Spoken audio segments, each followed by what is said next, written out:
Ma'am, good morning po sa inyo. Good morning ka, Ellie. Good morning po sa lahat na nakikinig sa atin at kasama natin sa Facebook Live. Sa ating po mga kababayan sa Bicol, marhay na aga sa Indogabos.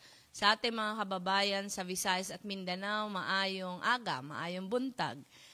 Ka Ellie, kagagaling ko lang sa Bicol. 5 probinsya yung napuntahan ko. Masbate, Sorsogon, Catanduanes, Albay, saka Camarines Sur. Yung hindi ko lang napuntahan yung Camarines Norte kasi yung araw na pumunta ko, the day before, yung anak ko naman si Aika, yung nasa Camarines Norte. Ang saya ka, Ellie, kasi talagang dun ko nakita kung gaano kasipag at committed yung volunteers para sa Ocho Diretso. Kaya yung edition natin ngayong umaga ka, Ellie, kaya inimbita natin yung ating espesyal na bisita kasi gusto nating magbigay pugay at gusto nating magpasalamat, gusto nating i-honor yung ating mga volunteers. Oy, mga kababayan, 8 araw na lang, eleksyon na. Oo, 8 araw na lang. Mainit na talaga. Mainit na sa ground. Pero ito ka, Ellie, sa aming nagkakampanya para sa Ocho Diretso, alam naman natin na mula sa umpisa, hirap na hirap sa resources, maraming wala, pero ewan ko baka, Ellie, parang first time ko. Siguro yung pinakahuli nito nung People Power pa. Yung 1986 elections, parang ngayon ulit na ulit. Yung kung gaano ka desidido yung mga volunteers. Apo. At syempre, sa Mayo at 13, yan po ang tunay na survey. Oo naman. Kasi may mga lumalabas kung ano mga survey. At siguro, congratulate ko rin natin, ma'am, si Attorney Chel Jokno. Siyang founding dean ng College of Law ng DLSU. Kaya naalala ko yan kasi binabati ko doon siya mismo ng Pangulo na hindi nakapagpapasok ng nasa top 10. Parang sinagot ka agad ka, Ellie. Number 8. Number 8 pa. Anong araw? Ocho Diretso. Oo nga. And then, nung araw na lumabas yung bar exams, nandun siya sa amin sa Naga. At kinokongratulate ko siya ka, Ellie. At ang sabi niya, ano ba naman to? Talagang yung Diyos marunong, binigyan tayo ng top-notcher ngayon, number 8 pa. Number 8, tapos 8 diretso. Oo nga. Ito ka, Ellie, yung guest natin ngayon. Ito yung big boss namin. Ito yung big boss namin sa kampanya. Tingin ko ka, Ellie, sa kanya yung pinakamahirap na trabaho. Pinakamahirap na trabaho kasi nagpapaandar na isang kampanya na walang kapera-pera. talagang ito yung kampanya na masyadong hard life. Hindi lang hard life sa pera, pero alam natin yung political climate. Maraming mga local officials na takot magpakita ng suporta publicly. May mga nagsusuportang patago, pero karamihan hindi nagsusuporta publicly. So talagang mahirap for the campaign. Ito siguro yung campaign na ibang-iba, pero nagpapasalamat kami sa kanya ka, Ellie, kasi talagang na-steer niya yung campaign na kahit walang-wala, pero kita mo naman kung ano yung hina-harvest natin na goodwill sa kakabutihan galing sa kampanya. I-welcome natin ka, Ellie, ang aming presidente sa Liberal Party. Siya din yung head ng coalition kasi siya yung aming naatasan na campaign manager. Siya yung pinili ng lahat, Senator Kiko Pangilinan. Magandang umaga, Senator Kiko. Magandang umaga, Vice President Lenny, kay Ellie at sa ating mga nakikinig at nanonood sa Facebook. Magandang umaga sa kanilang lahat. Ma'am, siyempre ito naman joint effort. Kayo rin po, ma'am, bilang head ng ating Ocho Diretso at ang opposition, ma'am, talagang nagtutulungan kami para yung karampot, sabi nga nila sabi ko nga, ma'am, yung ating mga kandidato, sila yung Avengers. Kaming nasa likod na nanlilimos ng pondo, kami yung scavengers. Naghahanap ng kung saan natin pangtustos. Nangyayari nga, ma'am, at alam po ni ma'am yan, may mga araw, teka, saan tayo? Wala pa tayong panggastos next week. Saan tayo kukuha? Parang ang pag nag-uusap kami ka, Ellie, ni Senator Kiko, parang sasabihin niya, meron ma'am tayo hanggang ngayong araw. Tapos sasabihin namin, tomorrow is another day. Tomorrow is another day. So parang kahit tupa. Yes, pero kaya nga, and si ma'am supported this, from day one, sabi natin, magiging epektibo lamang ito kung ang taong bayan mismo ang tataya.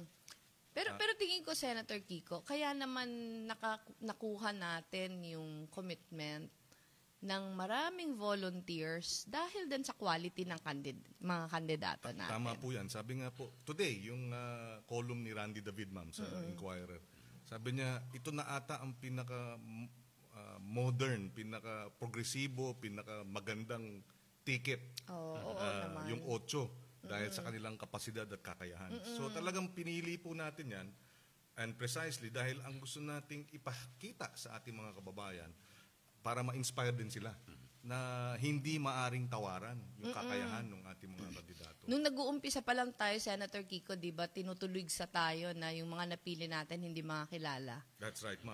Pero eto ka, Ellie, siguro pwede na ikwento ngayon yung proseso ng pagpili ng 8 napakahaba.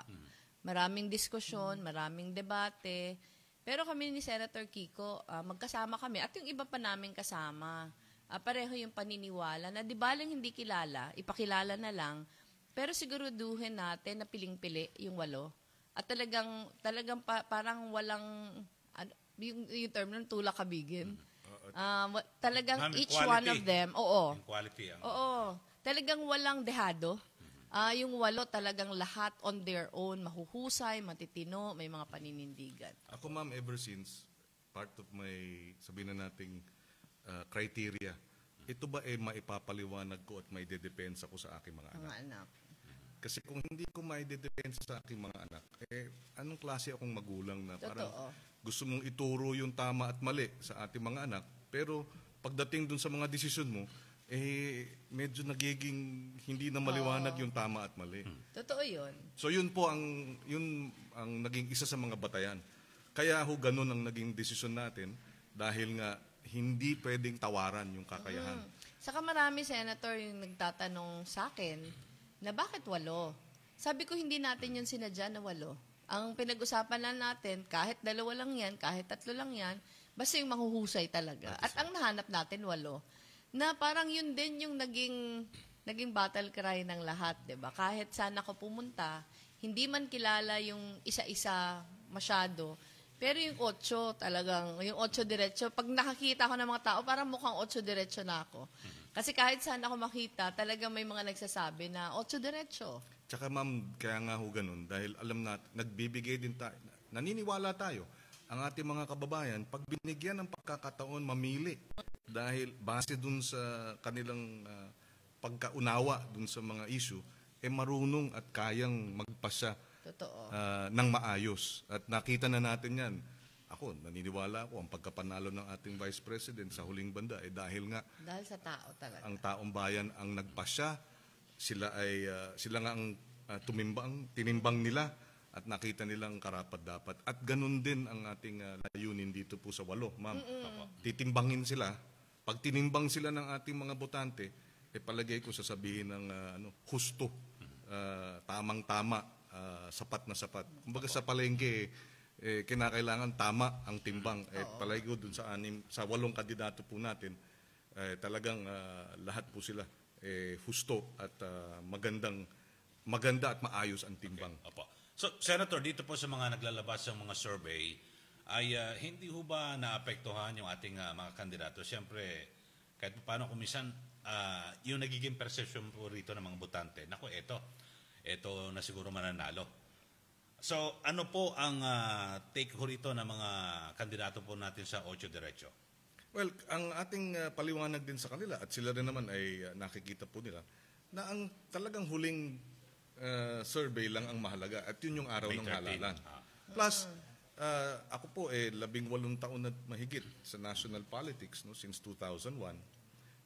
Nakita na natin sa maraming pagkakataon yung mga nasa labas ng winning circle pagdating sa last 2-3 weeks biglang nagsa-surge forward at nananalo. At meron ding, Senator, meron ding mga nangangawat sa surveys. Pero yung mga last few days, last week, bago mag-eleksyon, talagang bumabagsak. Opo. Na-research ko nga noong nakarang eleksyon, si Senator Joel Villanueva, nasa 14 pataas Wala siya lagi sa top 12. Tapos halos mag-number 1. Muntik mag-number 1. At yung laging nasa Magic 12, si Senator Sergio Mena, mawalang galang na po, hindi po siya pinalad. So lagi siya nasa-serve yung magic Saka wand. ano din, yung si Jackie Ponce Enrile, That's right. para nasa Pasok top din. 5 parate.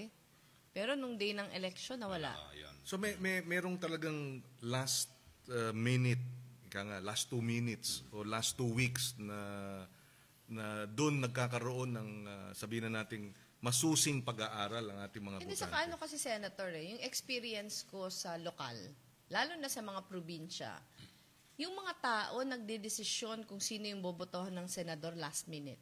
Hindi siya gaya ng local officials. Yung mga mayors, vice mayors, mga governors, set na yung ulo ng mga tao siguro a month before the elections. Pero yung senador sa party list, talaga ang iba nagdedesisyon election day mismo. Because ma'am, ang science doon o ang analysis, parang malayo masyado yung national. Parang hindi nila ramdam Hindi direktang may relasyon sa kanila o may kinalaman sa kanila. Kaya hinuhuli nila. Tapos, yung iba nga teka, sino ba ang iboboto natin sa Senado? Pero sa lokal, kasado na sila. Sino nga pala ang dapat nating iboto sa... Kaya yung last 2 minutes, yung last 2 weeks, itong last 10 days, napaka-critical. Totoo. Dahil dyan nagkakaroon talaga nung sinasabing pagpapasya. Kaya dapat hanggang sa dulo, hindi tayo bibitiw. Yun yung Senator, yung anak ko kasi yung bunso, absentee voter.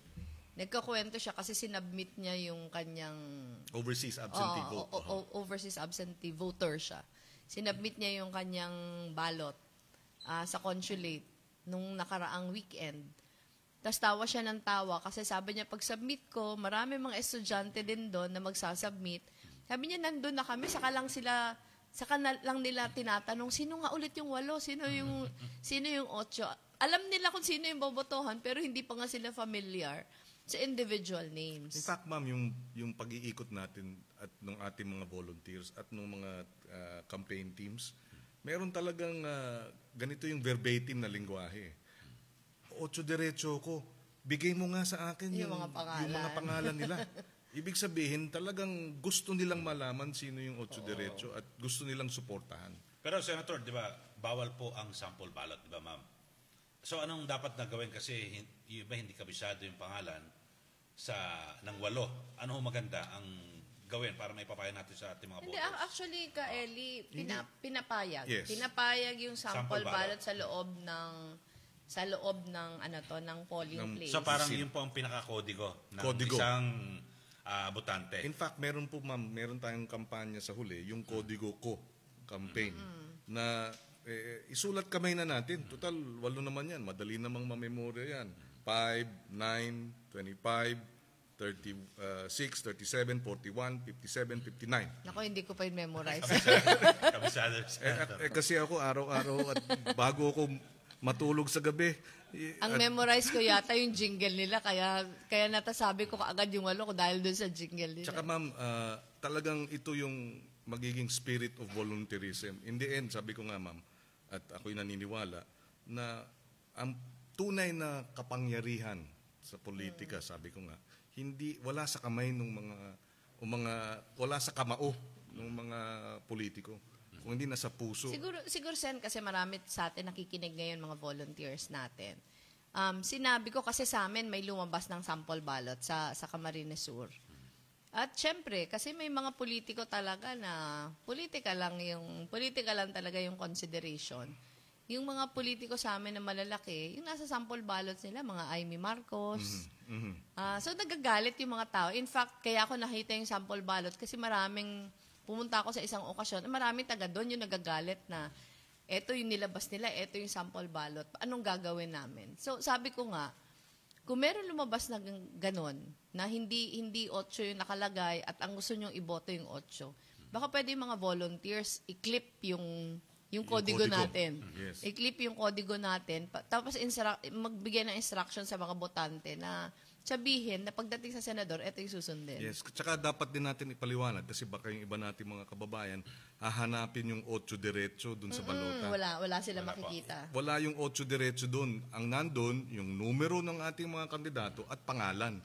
Kaya ang kinakailangan nating memoryahin, kaya nga dapat gawin natin yung sarili nating mga kodigo. Yung numero nila at yung pangalan. Yun ang dalin na kodigo. Para pagdating dun sa botohan, hahanapin na lang yung numero at pangalan at isi-shade. At dapat full shade, ma'am. Totoo. Para Kaya ano nga, walang Sen, aberya. yung pag tinatanong tayo ng mga volunteers ano yung instructions, sinasabi namin na the night before the elections, siguraduhin na yung botante meron ng kodigo.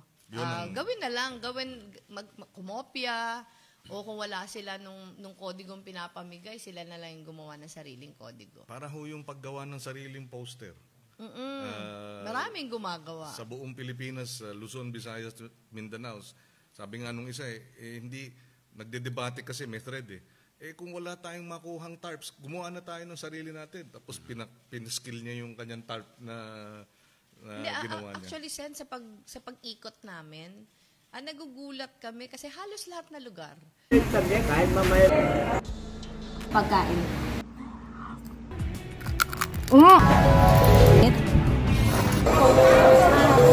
Welcome to my terrace crowd.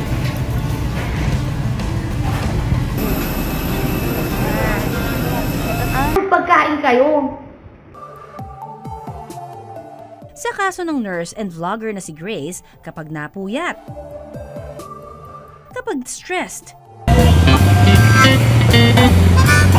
Na po tayo doon para makita nyo din. Po pala mga kabatang helmet ang sitwasyon dito sa may Ilaya Divisoria. Kasama ko si Grace ngayon. Ayan, magbibigay na lang tayo ng konting tulong kay nanay para dahil hindi nga siya nakaka...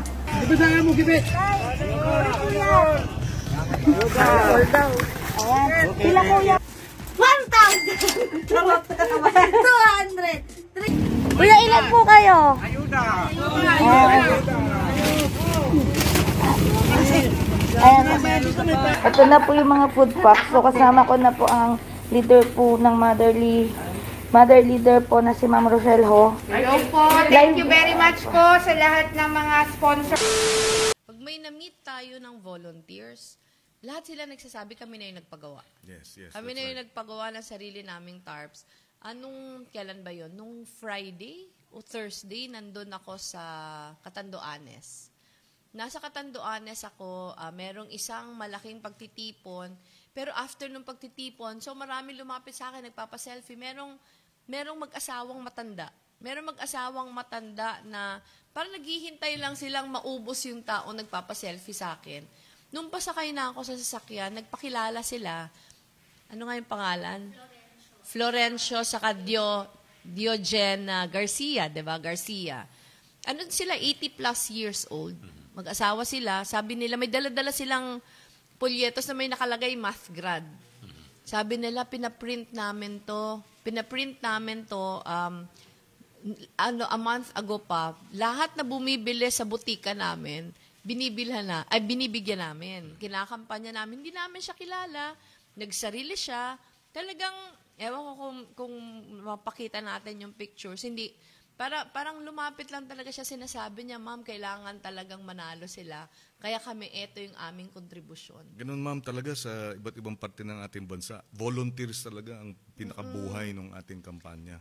In fact, mabanggit ko lang, ma'am, yung pamilya ni Nad, dahil yung 6 nating volunteer at 6 na namatay sa aksidente sa Baguio, pinuntahan po nung kapatid ko at ng ating campaign director at nakiramay po tayo. Sila po talaga ang tumataya. 6 po ang nasawi. Isa ho bata, apo. At yung 5 ho, nanay. Nanay at mga lola. Talagang dito ho, sa atin siyempre nakakasakit. Masakit sa atin na nangyari ito. Pero talagang sila ho ay nagsakripisyo at tumaya. Sila ho ang ating mga bayani in that sense, no? The heroes of this political exercise or effort, they sacrifice their lives for our efforts and our campaign. Siguro, Sen, basahin lang natin yung mga pangalan. Si Julia Labi, Adelina Agsaway, Elizabeth Panis, Richelda Abigar, Josephine Aga, John Roy Pasi. Yes. Ito, Sen, may pinapunta din kami, nakaibigan doon para pagpahabol ng tulong. Yung nakakagulat kasi yung mga pamilyang naiwan, ang inaalala pa nila yung kampanya natin. Tama po yun. Sabi nila sayang kasi marami pa sana silang matutulong. Talagang yung spirit of volunteerism, buhay na buhay. In fact, yung isa po, yung anak ng isa sa mga nasawi, ang concern pa niya yung driver. Kasi baka daw magkaroon ng guilt at gusto niyang puntahan. Gusto nilang puntahan at sabihin na hindi niya kasalanan yun dahil nawalan ng preno. Talagang nakikita mo yung pagmamahal, nakikita mo yung pakikipagkapwa. Sabi ko nga, ibang-iba sa Facebook. Kasi yung Facebook, yung social media, puro insulto, puro napaka-toxic. Pero yung nakikipagkapwa na sa isa't isa, lumalabas yung tunay na pagiging, sabihin na natin, malasakit at pagmamahal sa kapwa. Yun ang lumabas po rito. Kaya kami nakikiramay sa pamilya ng mga nasawi at kayo po ang mga bayani. Kayo po ang nagsakripisyo, tumaya po kayo. Pag nagbubukas kasi ako ng Facebook, nakikita ko, hindi naman namin ka-Ellie mga kilala, pero nakikita natin yung mga kayo po ang mga bayani. Kayo po ang nagsakripisyo, tumaya po kayo. At hindi ho kayo malilimutan dito sa kampanyang ito at sa darating pang mga araw. Ito lang, Sen. Pag nagbubukas kasi ako ng Facebook, nakikita ko, hindi naman namin ka-Ellie mga kilala, pero nakikita natin yung mga ginagawang parang nakakabilib, parang nakakapanlumo dahil parang sasabihin mo, sobrang swerte naman natin na meron mga taong ganito. Pinalista ko actually siya, Sen, para mapasalamatan lang natin at mabigyan ng pugay. Halimbawa dito sa Aklan, meron nag-post na supporter natin siya, Donna Johnson yung pangalan niya. May pinost siya na isang 80-year-old na lola na grabe yung kampanya para kay Dinchel. Joke, no? Grabe yung kampanya para kay Dinchel. Parang pinakilala daw ni Donna dun sa lola yung si Dinchel. Tapos nung bumilib siya, grabe na yung kampanya niya. Tapos ang pinaka-wish niya lang, ma-meet niya si Dinchel. Kaya ibapasa natin kay Dinchel para pag napunta siya sa Aklan, mapagbigyan niya lang yung wish ng lola na makilala siya. Yung pangalan ng lola, Neneng Totesora. 80 years old na siya. Lola Neneng, maraming salamat po. Maraming salamat po. Dito naman eto sa Legazpi naman nakita natin, merong mga senior citizens na pupunta sila sa mga mall, sa mga kalsada. Meron silang parang ginawang bib. Ang pangalan ng pinaka-leader nila, Ed. At yung special guest natin mamaya, Ed din. Sabi ko nga, ano ba yung nandyan sa mga Ed? At napaka-desididong magkampanya. Pero yung ginawang bib, ewan ko lang kung mapakita natin yung picture, meron. Parang sinasabi niya, one Catholic vote for Ocho Derecho. Ano sila? Mga grupo din ng mga seniors. Nasabi nila, hindi na namin kayang maglakad, pero sa mga matataong lugar, mag-aaya kami. Naglagay sila ng bib at everyday, suot nila yon, pupunta sila sa mga matataong lugar. Ang sabi ni Ed, si Ed Maliban yon, we need the Catholic vote now more than ever.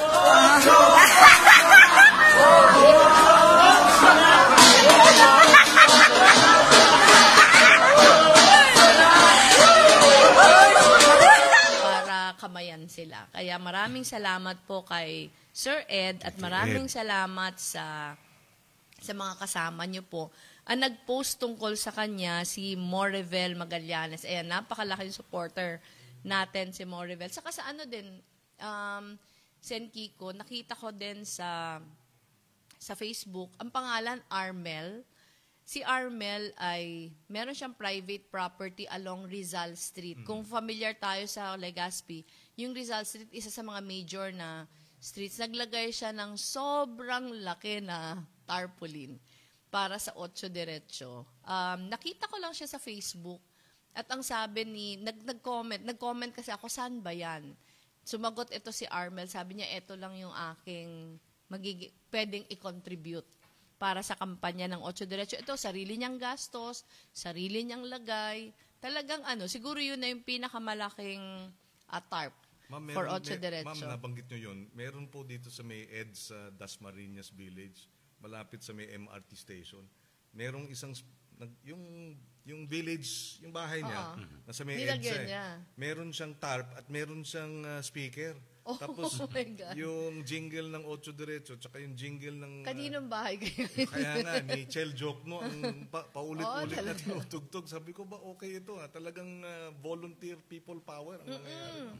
Tapos galing din kami sa Bacolod. Sa Bacolod, yung mga solo parents, nagpakilala sila. Nagkaroon kami, ito, magpapasalamat tayo kay former Governor Lito Coscoluela. Lito, yes. Kasi si Governor Lito yung nag-invite ng mga iba-ibang mga volunteers at pumunta sila doon. Yung gym, punong-puno talaga ng tao. Pero may isang grupo doon, mga solo parents sila, nagpakilala sa akin. At kinikwento nila na talagang araw-araw sila nagkakampanya para sa Ocho Diretso. Yun, sariling gastos, sariling pagod na hindi natin sinasabihan. Pasalamat natin kay Governor Lito Coscoluela. Saka marami siya dong mga grupo na sila din yung nag-volunteer ng kampanya ko. Pero yun nga, punong-puno yung gym, lahat lang volunteers. Tapos may nagpakilalang isang grupo ng mga solo parents na araw-araw pala silang nag-iikot.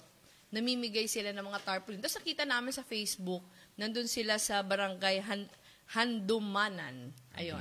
Namimigay sila doon. Pero sabi nila, umiikot talaga sila sa Bacolod. Tapos siguro nabasa mo to, yung may cancer.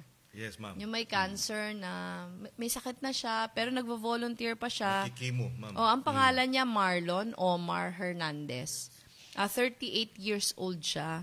Nagkikimo, may leukemia siya. Yes, ma'am. May leukemia siya, Pero sabi niya, ito yung pagkakataon para makatulong ako sa kampanya ng Ocho Diretso. Kaya, eto, magbibigay pugay tayo sa kanya na kahit may sakit siya, yung naisip niya pa din yung ating bayan. Talagang, ma'am, kusang loob tumataya at sila mismo ang nag-aambag. Sabi ko nga, ma'am, pag yung taong bayan na yung tumataya, pag taong bayan na ang naninindigan, sabi nga, walang anumang hadlang, ika nga, ang maaring maging walang anumang maaring maging hadlang pag ang taong bayan na ang naninindigan. Eto si Omar, nag-volunteer pa siya. So, sinamahan niya si Pilo. That's right. Sinamahan niya si Pilo Hilbay sa market pa, Balintawak Market. Nakita ko to sa Facebook. Kaya talaga namang kung hindi ka sisipagan, ewan ko na lang. Kasi ang mga volunteers talagang masisipag. Saka, baka gusto mong bigay ng details yung Pasa Lodi? Yes, ma'am. Pwede silang pumunta sa ating Ocho Diretso website, ochodiretso.ph. Tapos doon makikita po nila either mag-volunteer, mag-donate, i-click lang nila. At yung mga volunteers actually ang nagbumuo nito. Sina Nina Yuson, yes, diba? Nina Yuson, Vicky Garciturena, Attorney Hucaban, yung TSM, sina Josie Nisperos. Sila ho ang, they took the initiative to put together lahat nitong mga, sabihin natin, crowdsourcing. At aabot na ho ata tayo ng... 5.3 yes, yata. oo. So meron pang 1 week. And these are going, ito pumupunta po, ang bulk po nito ay sa ating mga volunteers na nag-house to house. At ma'am, by last week of April, umabot na ho tayo ng 2 million households. So door to door yun. Dala-dala nung ating mga volunteers yung 8 kandidato po natin. At babalikan po nila, tatawagan, kukumbinsihin pa rin pagdating po ng araw ng halal. Tapos ito gusto ko lang kasi galing ako sunod-sunod, Iloilo, Aklan, Cebu, sa Masbate. Gusto ko lang paabutan ng pasasalamat yung mga volunteers natin doon. Halimbawa sa Aklan, napakasipag nila, sila yung gumagastos. Kumuha pa sila ng parang radio spots.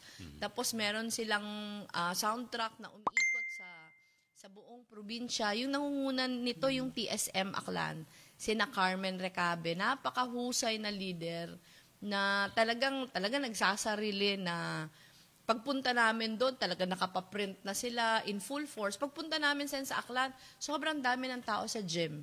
At ito, wala tayong kasamang mga local officials, talaga mga volunteers to. Ma'am, yes. Sige, ma'am, tuloy. Sa naman, sa Iloilo, tinulungan tayo ni Mayor Jason Gonzales, pambihirang local official na hindi nahihiya magpakita sa atin.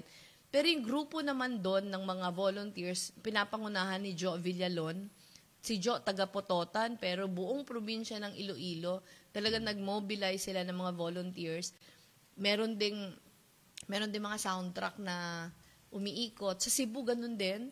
Sa Cebu, napaka-active din ng ating mga volunteers. Pagpunta namin doon, bago pa kami pumunta, nakikita ko na sa Facebook, yung Facebook ni Bon, Robert, marami sila na talagang ikot sila ng ikot sa mga iba't ibang mga munisipyo. Tapos yung ngayon lang, Sen, galing ako nung Wednesday ba o Thursday sa Masbate, nagbulan Sorsogon muna ako, andun din yung mga volunteers natin. Paglipat natin, eto Tikaw Island, Yes. Parang remote na talaga, wala nga signal yung mga telepono.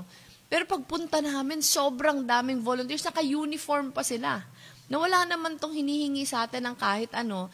Tapos napag-alaman ko, yung nagli-lead talaga doon, Mr. Roland Moya. Si Roland, talagang tubong Tikaw, pero minobilize niya yung mga professionals na tubong Tikaw din. Yung iba, taga Manila na, taga Legazpi, pero umuwi sila just to campaign. Meron doong couple, si Attorney De Inla saka si Dr. De Inla, talagang go na go din. May kaklase din ako no high school, si Moret Montilla. Napaka-active. Pinamotorcade nila ako, Sen. Tatlong lugar yung napuntahan namin, San Jacinto, San Fernando. Tapos yung iba naming mga kasama, may mga pinuntahan pang iba. Talaga, punong-puno yung gym ng tao. Sila lang lahat. Sila lahat yung nag-asikaso. Walang politiko, ma'am. May pumunta, pero para imit ako. Pero yung nag-mobilize talaga ng community sila. Sila, mga private citizens, paglipat namin ng Masbate City, nandun din, isang grupo din. Yung sa Masbate City, tinulungan kami. Ito long-time volunteer na natin. Counselor siya. Si Counselor Andre Diaz. Mag-asawa sila. Si Meden saka siya. Si Meden nagkakandidato ngayon, pero sila din yung parang nanguna. Pero may na-meet kaming isang grupo na ang tagal na din pala nila. Naka-uniform din sila. First time ko sila na-meet. Vicente Dalanon yung pinaka-head nila. Talaga? Grabe talaga yung pagkadesidido. Ma'am, meron nga isa from si Kaloy Bicol din, ma'am. Tapos, pinondohan niya yung ating trompa operations. Pinondohan niya. Tapos, nagka-problema pa nga yung isa nating trompa na pinondohan galing Maynila. Tapos sabi, kinakailangan palitan, etc. So, sabi niya, magkano ba yan? Sabi niya, ako na lang sasagot niyan para pag mag-headquarters pa kayo. So talagang kusas-husil lang naglalabas ng kanilang resources. Merong isang grupo, Sen, sa amin na, ito nga, hindi to nagko-coordinate sa akin. Talagang on their own, pinapangunahan to Mr. Ricky Tumotorgo. Taga-Kamsur siya, pero yung ginagawa nila on weekends, nagmo-motorcade sila, may caravan sila buong Bicol. At talagang kinakalampag nila, marami na silang volunteers. Ito, nagpapasalamat tayo. Paminsan nagko-comment ako dun sa kanilang page, nagpapasalamat. Pero ito, on their own. Sariling gastos, sariling plano. Kaya ito, nagpapasalamat tayo. Saka yung bisita natin ngayon, Sen. Yung bisita natin, nag-viral yung post tungkol sa kanya. Kasi, ito, Sen, matagal ko na tong idol. Matagal ko na tong idol kasi teacher ko siya sa political science yung nasa UP ako. Nasa UP pa lang ako, ito yung dying days ng martial law. Ano na talaga to? Talagang lumalaban na to. Walang takot. Sabay tayo sa UP. Nauna ako ng kaunti lang. Ayun. Tapos may nag-viral siyang post. Kasi ito, hindi naman natin nakausap lately. Pero on his own, at tanungin natin, Professor Ed Garcia. Tapos nakita niya si Professor Ed doon, mag-isa, gabi, naka-backpack, nilalapitan yung lahat na pasahero sa linya.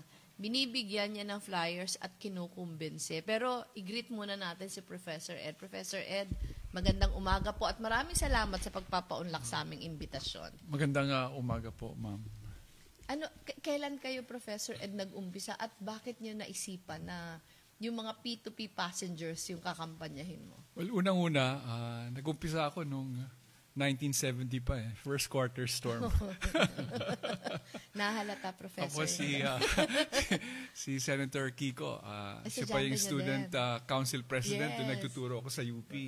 So yun naman, yung laban kay Marcos. So, people's power pa. So, matagal na ito eh. Kaya nung naisipan ko, itong kampanya natin, napakahalaga. Malaki nakataya. At kaya ako ginagawa ito dahil kasi meron akong 4 na apo. Ako si Lolo Edong. Yung aking 4 na apo, si Lilia, Mika, si Leila at saka si Luna. Sino po ang anak ni Lorenzo doon? Yung aking anak, si Renzo. Oo.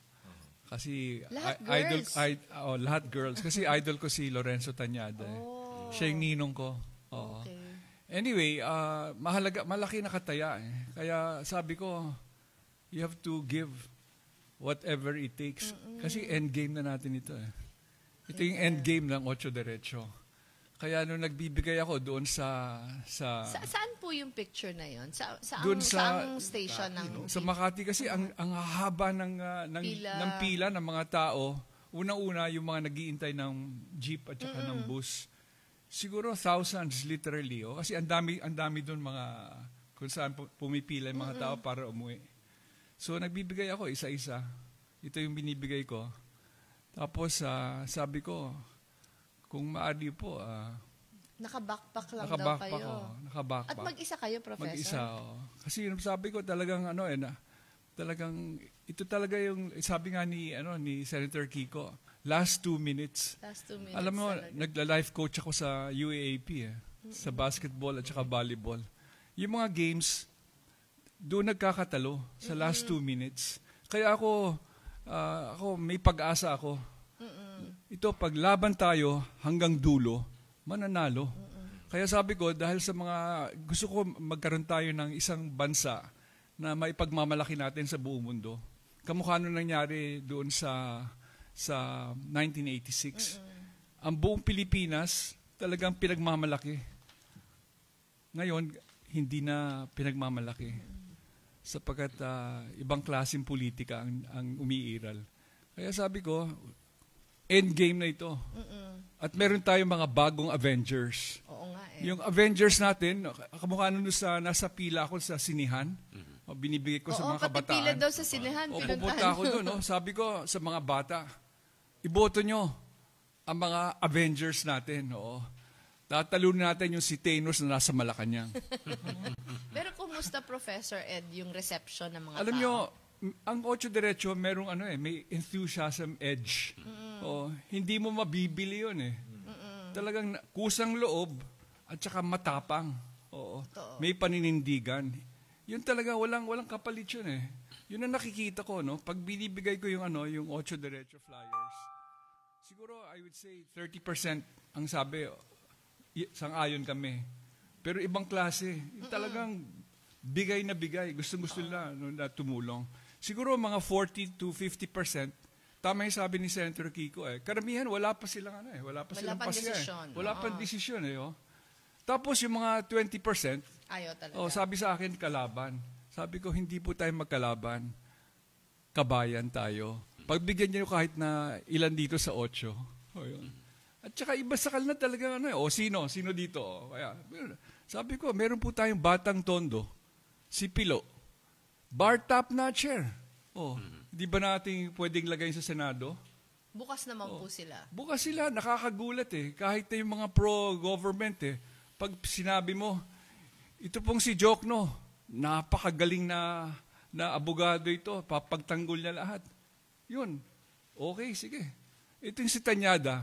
Biruin mo, itong lahing Tañada, tapat sa bayan, lumalaban. Si Erin, estudyante ko. Nung pang college yan, lumalaban na sa kalye. Iboto natin yan. Tapos panghuli, isa ko pang estudyante, nung nandoon ako sa London, si Samira. Sabi naging ko, estudyante niyo si Samira? kasi si Samira nasa nasa Oxford gusto niya mag-peace as international alert ako. Laging lumalapit sa akin, sabi niya, "Sir," sabi niya, "nais ko mag-volunteer sa Syria." Sabi ko, "Wag, balik ka sa Mindanao." Sabi ko, alam mo si Samira, ibang klaseng babae. Pero mo, nag-resign siya dun sa isang katungkulan sa Mindanao dahil sa rape joke. Kaya sabi ko, kayo kababaihan sa linya, ang daming babae, di ba? Papayag ba kayo, ang presidente natin, bastos?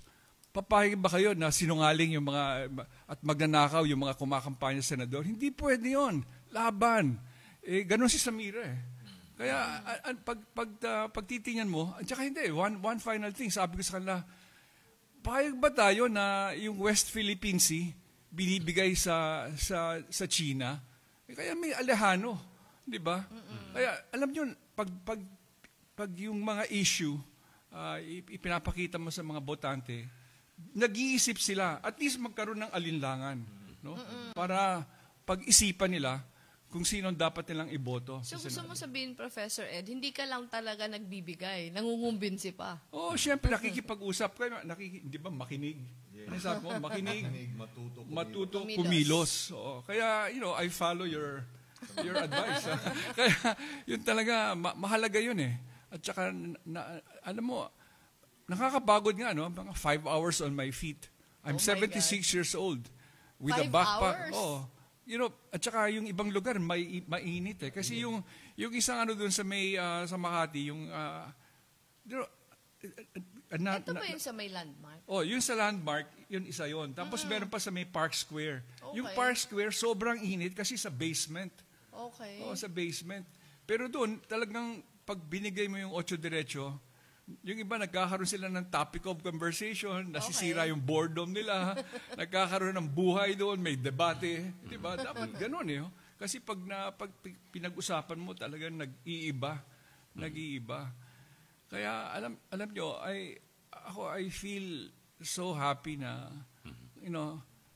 hindi pa tapos, panalo na tayo Kasi, alam mo, ang unang panunungkulan ng mga leader sa bayan ay bigyan ng pag-asa ang taong bayan. And that is what Vice President Lenny has given our people, pag-asa. Yun talagang mahalaga. Sabi ko nga the first task of a leader is to keep hope alive. Kaya yan ang mahalaga Kasi yung mga apo ko, kung babalik tayo sa bakit ko ginagawa ito, yung mga apo ko, yun ang gusto ko magkaroon sila, na may pag-asa na maipagmamalaki ang pagka-Pilipino. Professor Ed, kanina nabanggit na si Ilbay, Alejano, Tanyada, Jokno. Yung iba sila. Attorney Makalintal, nakita niyong si Attorney katangian? Makalintal, alam niyo, mahalaga yung para sa akin Bakit? Lolo ako Di ba? Senior citizen yung mga niya. Kaya napakahalaga. Ang dami, lahat po ng mga lolo at lola dyan. Kailangan pag-isipan natin. Si Makalintal, mahalaga. Tapos si Bam Aquino naman, kabataan. Pero mo, lahat ng mga college aspiring students, napakahalaga. At si Mar Rojas, yung ekonomiya natin. Di ba, napakahalaga na ang kanyang kontribusyon sa lahat ng mga call center, lahat ng mga may trabaho maayos. Kaya ibibigay niya ang trabaho sa Pilipino, hindi sa Inchik. Siguro, Professor Ed, sa'yo na inspire yung isa pang Lolo Ed, Legaspi. Madaming nangyayari. Kaya lang, ito by accident lang naman si JC Punong Bayan. Nakita niya, kinuha niya ng picture. And then, alam niyo, an image speaks 1,000 words. Kaya alam mo, ang powerful yung image. Alam mo, yung ginagawa ko yun sa kusang loob lang at saka wala namang an image speaks 1,000 words. Kaya alam mo, powerful yung image. Alam mo, yung ginagawa ko yun sa kusang loob lang at saka wala namang announcement. Tapos nagulat ako. Nagdagsaan yung mga messages sa Facebook, sa Twitter. Sabi ko, ano nangyayari? Tapos sabi sa akin, meron nag-post ng isang picture. Sabi, yun daw ang Avengers, pinagpipilahan. Sabi niya, at para pampanood. Ito naman, kung gusto niyong mapanood, panood din sa pila. Oo nga. Ang husay. Sana Senator Kiko, no, marami pang ma-inspire na kahit mag-isa talagang may mako-contribute. Ma'am, ako naniniwala habang palapit ng eleksyon, patindi ng patindi. In fact, yun din ang siguro, whether good or bad, yung ating mga kababayan, mahilig din sa last minute. Totoo. Di ba? Sa huli na lang, parang Ma'am si Sharon, yung mga concert niya, lalo na sa abroad, 1 week before, hindi pa sold out. Pero the day before, sold out. So, laging last minute. So, hanggang sa dulo, Professor, Ma'am, talagang ipaglalaban natin. Yun nga, Sen, parating tanong yun sa akin. Lalo na pag pupunta ako sa probinsya, yung tanong, hindi ka ba nawawalan ng parang na-discourage? Pinanghihinaan ng loob. Pinanghihinaan ng loob dahil mababa sa surveys. Ang parati ko sinasabi, yung pinakahalimbawa na lang ako. Exactly. Kasi yung ako kumakandidato noong 2016, nagsimula ako dulo. At walang naniniwala na may pag-asa ako manalo, pero yung pag-asa sa puso na kaya hanggang sa huli. Ngayon, Professor Ed, lumalabas sa mga memories ko na at this point sa kampanya, saka pa lang ako nag-surge. Yes, that's right. Saka pa lang ako nag-surge at nakaya. Nakaya sa last 2 minutes. Kaninang umaga, tinetext ko si Senator Kiko. Kasi pinakita ko sa kanya, merong post yung mga bata 6 years ago.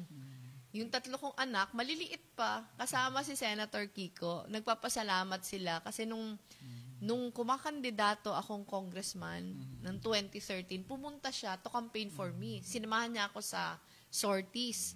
At nagpapasalamat yung mga anak ko sa kanya. Ganon din. Ganon din yung kwento ng laban ko noong 2013 na ang kalaban ko, pinakamakapangyarihan na politiko sa amin. Halos wala akong kakamping mayor, halos wala akong kakamping kapitan. Talaga sarili. Meron lang mga paunti-unti na tumutulong gaya ni Senator Kiko, pero in the end, landslide yung panalo ko. So talagang yung faith, hindi sa sarili, pero yung faith sa mga botante. Kiko, pero in the end, landslide yung panalo ko. So talagang yung faith, hindi sa sarili, pero yung faith sa mga botante. Na in the end, yung pipiliin nila, yung pinapaniwalaan talaga nila. Apo. Ngayon may lumabas na article si Ginong Relly Herman at yung sa SWS at Pulse Asia, parang mind conditioning, tapos luma na ata resulta.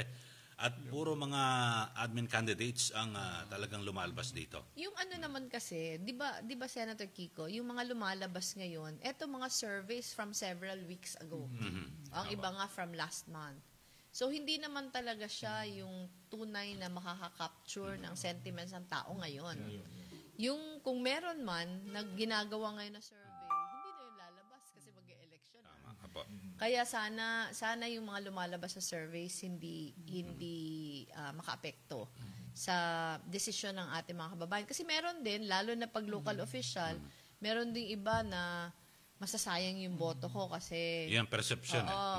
Kasi hindi naman mananalo. Sana walang ganon. Kasi kung ganon yung kaisipan nung ako yung kandidato, hindi sana ako nanalo. Apo.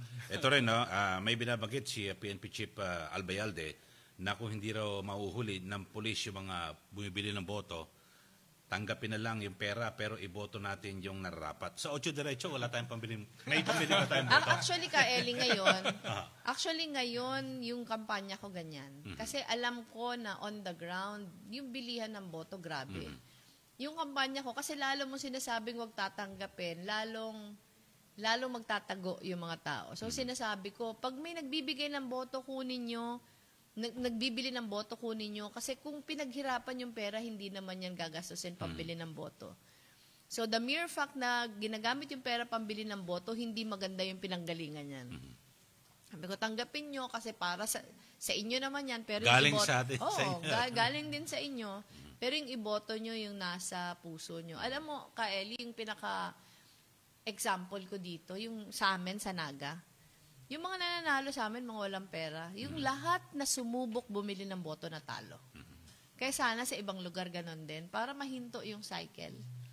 Kasi pag alam nila na kahit bumili sila ng boto, hindi sila mananalo, siguro mababawasan na yung kurakot sa gobyerno. At ngayon, gumaganda ang maraming kababayan tayo, lalo na mga overseas Filipino workers, ngayon hindi na natakot na kuyugin sa social media na ipinagmamalaki nila, ito binoto namin, 8 diretso. So, Senator, bakit kaya naging ganon ang parang trend ngayon sa SOCMED? Well, unang-una, siyempre, maraming mga fake sites na binaba. Tinanggal. Talagang kasinungalingan ng pinakakalat, tsaka mga fake news. Meron pa din natitira, pero considerably nabawasan na. At pangalawa, yung taong bayan na rin mismo. Alam nila na laganap ang fake news, kaya nagiging mapagbantay na rin sila at hindi na basta-basta nagpapaniwala. Although may epekto pa rin, ang huling banda nga, pag ang taong bayan ay mulat, kapag ang taong bayan ay nagiging mabusisi, nagiging sabihin natin merong mapagbantay, talagang kahit na anong hindi magandang pangyayari, nababantayan at we can check it. Kaya nga, very critical. And sa atin, ma'am, sa 8 Diretso, sa ating kampanya, sa kanila trolls Hindi totoong... Sa atin, organic. Totoong tao yung sa atin. Halimbawa ako, ma'am. Hindi tayo kailangan magbayad. Yes, ma'am. Halimbawa ang sa akin, I have 900,000 followers sa Twitter since 2009. So, ibig sabihin, ano ho yan? Overtime na hindi yan mga troll na mga makina. At sinabi nga nung mga eksperto, yung taong, the human spirit, di ba? Is at play. Yes. So no machine, sabi nga nila, no troll, no paid troll can compete with the human spirit na tunay na tao at organic. Ikaw, Professor Ed, nasa social media ka ba? Actually, hindi ako masyadong sa social media. Ngayon lang kasi biglang marami kang followers. Binulabog ako ng madaming tao. Isang bagay lang gusto ko sabihin. Ngayon, nawala ang takot. Ang tao mas matapang. Isang halimbawa lang. Si Bishop Ambo David. All of a sudden, dahil nandun siya sa isang parokya na kung saan madaming pinapatay na kabataan, kamukha nila Kian de los Santos. Si Bishop Ambo David, kahit tinatakot, kahit minungura, kahit na sinasabi na patay ng mga obispo, lumalaban, hindi natatakot. Kahit na sabihin ng presidente, God is stupid, sabi ni Bishop Ambo, no, God is loving. Kaya lahat tayo